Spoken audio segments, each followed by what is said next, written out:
Forget everything you think you know about the rules of modern dating. Throw out the advice from glossy magazines that teach you to be yourself and wait for the one. We are standing on the precipice of a catastrophic shift in the human psyche that most people prefer to ignore. The freedom we supposedly possess, thanks to the endless choice of romantic partners, is a grand, beautifully packaged lie. And this lie doesn't make us happier or more fulfilled. It makes us infinitely, piercingly lonely. Prepare to look an uncomfortable truth in the eye. Our vaunted abundance of options breeds a terrifying superficiality. We have turned into a society that is panic-stricken by depth, masking this fear with the word freedom. But in reality, this freedom leaves us with a profound sense of relational emptiness, which we try to fill with new acquaintances. Today, we will break down how the abundance of choice destroys love, why the modern woman, and man too, chooses safe loneliness over frightening intimacy, and how we have become hostages of our own illusions. Let's start with the fundamental trap our brains have fallen into. It's what psychologists call the paradox of choice, but in the context of relationships, it looks more like a curse of abundance. Imagine a situation familiar to everyone. Friday night, you aren't at a bar, you aren't visiting friends, you are at home, on the couch. In your hand is a smartphone, the remote control of your destiny. You open a dating app. Before you lies an endless carousel of faces, hundreds, thousands of potential partners. Theoretically, you are the freest person in human history. You don't need to ask your parents for permission. You don't need to limit yourself to your village or social class. The whole world is at your feet. But ask yourself an honest question. Why, in this moment, possessing all these opportunities, do you feel such paralyzing anxiety? Why, having 10 active chats, do you feel lonelier than a person half a century ago who had a choice between two neighbors? The fact is, our brain is an ancient mechanism created for survival in small tribes. It is evolutionarily ill-equipped to process thousands of options.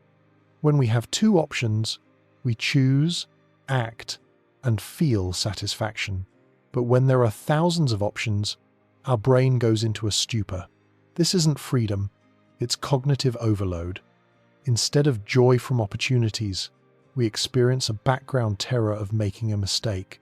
What if I choose her, but the next profile is better? What if I go on a date with him, and in the meantime, I miss a meeting with my true destiny? This phenomenon creates what we call the mirage of infinite options. It seems to us that the ideal partner is waiting just around the corner, literally one swipe away. This spawns a deferred life syndrome in relationships. Why invest in the person sitting opposite you right now? Why put up with the fact that their jokes sometimes fall flat, or they have a weird habit of chewing their pen, or they don't like the same movies as you? A real person always loses to a fantasy. Reality is rough around the edges. It requires patience and work, but the fantasy in the phone is ideal. It is silent, it is beautifully photographed, and you can attribute any qualities to it. We have fallen into the trap of maximization. We are no longer looking for a person with whom we will feel good. We are looking for the best, the ideal, the unicorn. But the mathematics of love is cruel. The ideal does not exist. And every time we encounter the slightest difficulty or boredom in real relationships, modern people don't try to fix them. They simply pull out their phone and return to the market. This one is broken. Give me the next one. We always keep the door ajar, one foot on the threshold. I'm with you until someone better comes along. And it is precisely through this draft of mistrust that any possibility of true intimacy escapes. You cannot build a house if you test the foundation with a pickaxe of doubt every day.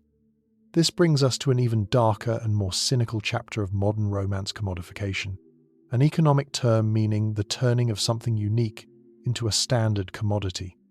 Dating apps have brought about a technological revolution, but this revolution has a terrible price that its creators keep silent about.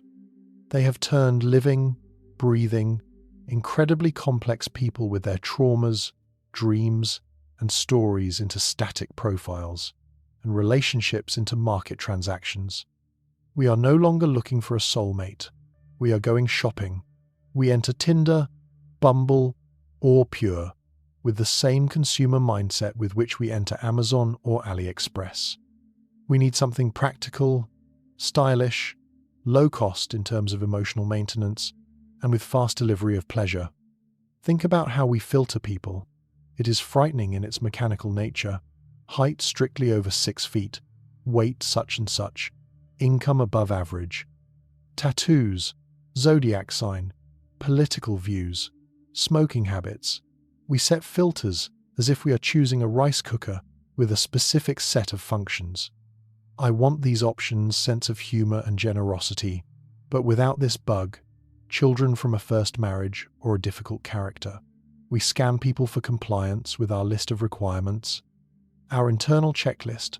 We behave like picky HR managers looking for a candidate for the position of life partner, ready to start duties immediately and without a probation period. But in this chase for technical specifications, we have forgotten the main, mystical truth of human relationships. Chemistry is not born in an Excel sheet. Love is not born from matching parameters. It is born from the unpredictable, often illogical, strange collision of two universes. The strongest couples, those who have lived together for decades, often say, "If I had seen his profile back then, I wouldn't have even looked his way. He wasn't my type at all." Algorithms have killed his majesty serendipity. They have killed the magic of mismatch, from which the brightest spark is often struck. They cut off those who could make us happy simply because they didn't pass the initial, superficial face control of our inflated expectations. In this process, a monstrous devaluation of human uniqueness occurs. In the boundless sea of interchangeable options, individuality is erased into a grey mass. A person ceases to be a personality. They become a resource, a set of pixels on a screen. If one candidate doesn't reply to a message within an hour, or wrote the wrong thing, or has the wrong background in a photo, we don't try to understand why. We simply dispose of them. Swipe left, trash can, next. This forms a habit of disposability. We are used to disposable tableware, disposable bags, and now disposable people. If a product doesn't suit us, we process a return. If the pizza arrived cold, we demand compensation, and we have transferred this behavioral model to living people. He has a weird laugh. Return. She talked too much about work problems on the first date. Dislike. Return. We are looking for a turnkey product. We want a partner to come into our lives already perfect, worked through by a psychotherapist, rich, beautiful, understanding us half-word, and requiring no effort in return. We have forgotten that a relationship is not a finished product found on a supermarket shelf. A relationship is a construction site. It is clay from which you must sculpt. It is a process requiring sweat, blood, tears, and time. But modern man does not want to be a builder. He wants to be a consumer. This consumer cynicism penetrates the very fabric of our communication. Questions on first dates increasingly resemble a corporate job interview. Where do you see yourself in 5 years? What is your credit score? Do you own your own apartment? Do you own? We probe the partner's liquidity. Are they profitable for us? Will they become a liability in our balance sheet of success? This is not romance. This is a cold business deal, shamefully covered by dinner with wine. And when we reduce another person to a set of functions, we inevitably do the same to ourselves.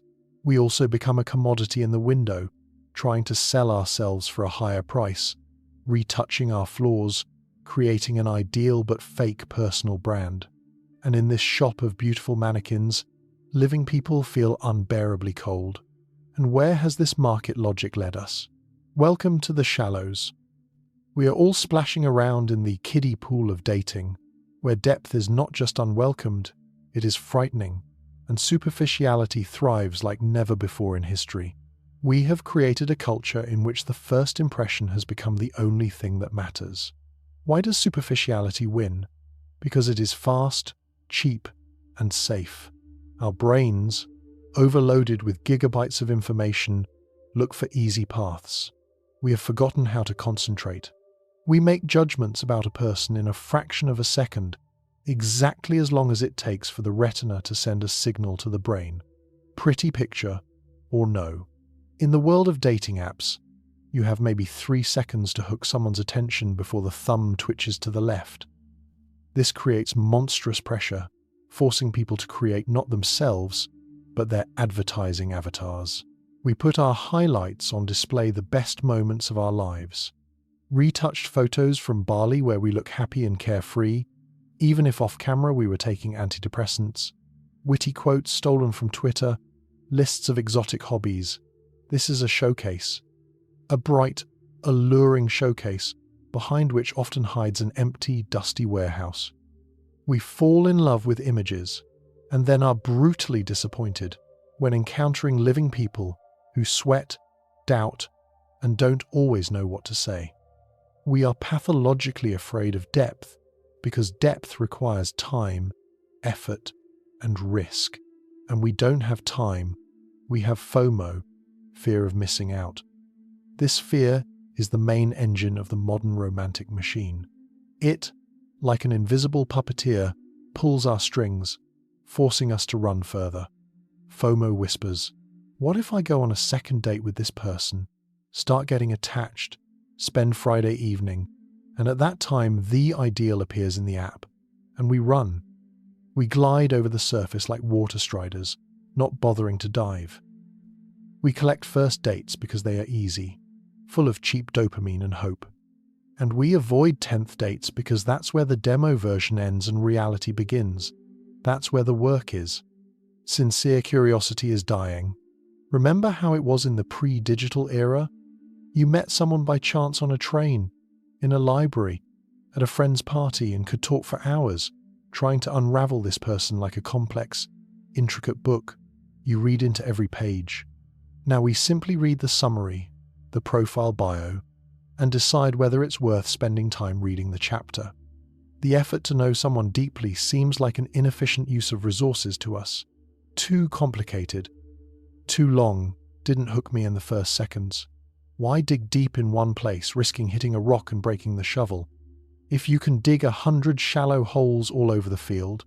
But the tragedy is that water, the life-giving moisture of true love, understanding, and acceptance, is deep underground. Shallow holes always remain dry, and we die of thirst amidst a rain of opportunities. What is the real price of this endless race? We rarely speak about it aloud, hiding the pain behind a mask of irony. But the emotional toll of constant swiping is catastrophic. We live in an era of total inadequacy. The perceived infinite number of options forces us to constantly compare. Not only our partners, but, more frighteningly, ourselves. Why was he chosen and not me? Why does she have so many matches and I sit in silence? What is wrong with me? This is high-octane fuel for an inferiority complex. We begin to feel like a product that has stayed too long on the shelf, past its expiration date, about to be written off. Your self-esteem ceases to be an internal constant. It becomes tied to a soulless algorithm, to the number of likes, to whether you are answered or ignored, ghosted or not. We have handed the remote control of our mood to strangers and computer code. This is a direct, paved road to anxiety, chronic loneliness, and hidden depression. This is the greatest paradox of our time. We have never been so technically connected to each other, and never so totally emotionally disconnected. Hyperconnectivity creates an illusion of presence.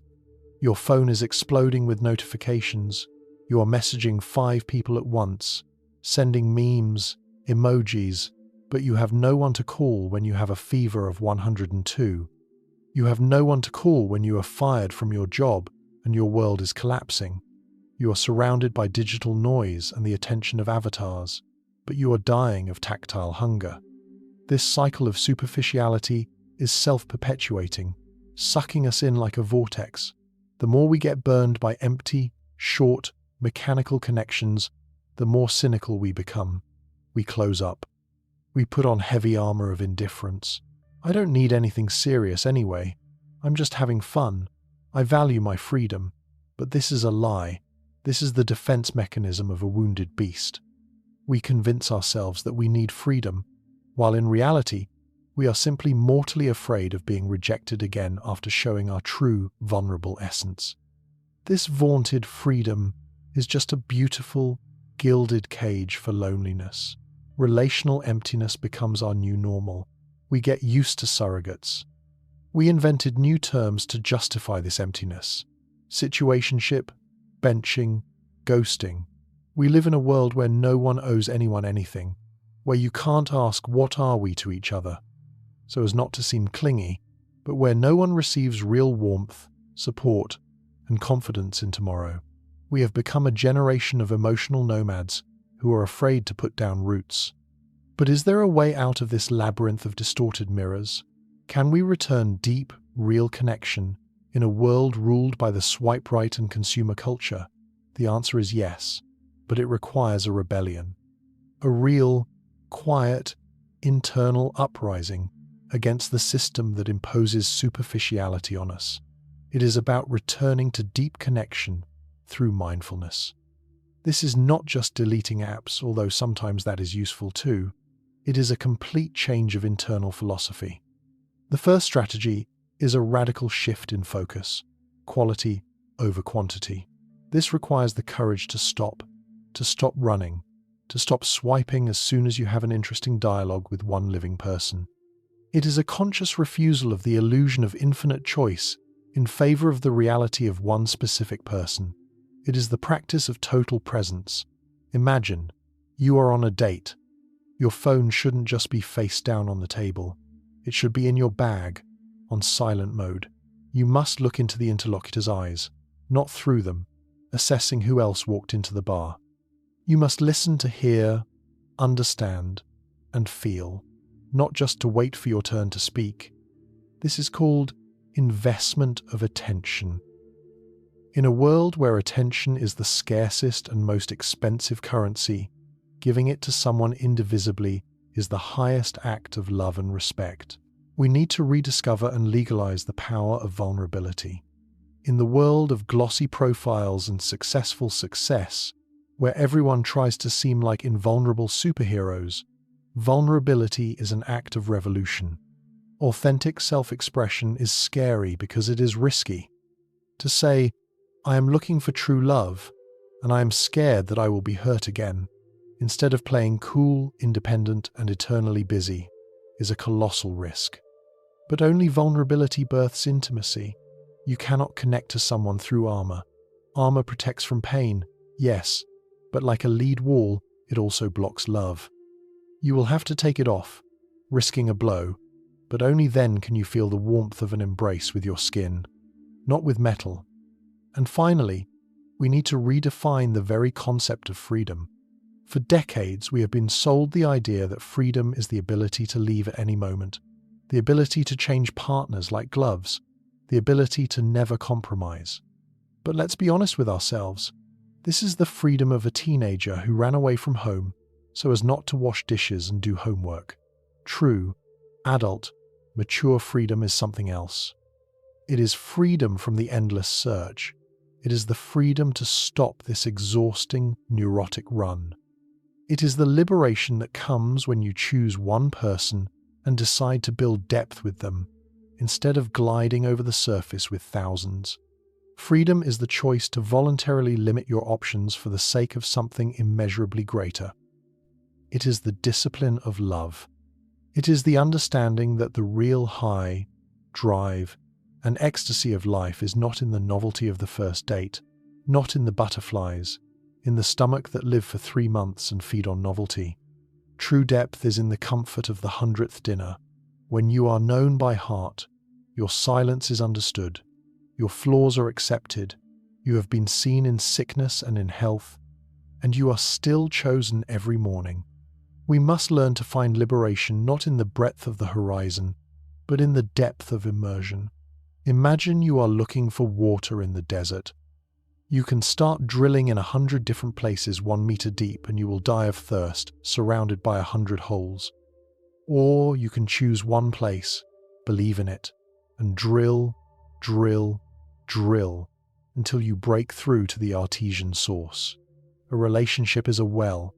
Happiness is in the deep. The world will continue to scream at you that around the corner there is someone better, younger, richer. Apps will send notifications. You liked someone new, look quickly. Society will pressure you, imposing standards of unrealistic success. But the truth is that the greatest courage today is to go against the current. It is to choose one imperfect person and say, I am done searching. I am stopping here. I see you, and I want to know the real you to the very bottom and let you know me. In this conscious choice, in the refusal of illusory, cold freedom for the sake of real, living, sometimes difficult, but healing intimacy, lies the only cure for the epidemic of loneliness of the modern world. This path is not for everyone. It is difficult, but only it leads home. If what you heard today resonated somewhere deep inside, if you also feel this thirst for the real in a world of plastic feelings, you are not alone. Here, on the Psycheria channel, we are not afraid to ask uncomfortable questions and seek honest answers. We explore the dark corners of the human psyche to find light there. Subscribe, hit the bell icon, and become part of a community of people who choose depth, not the shallows. See you in the next video.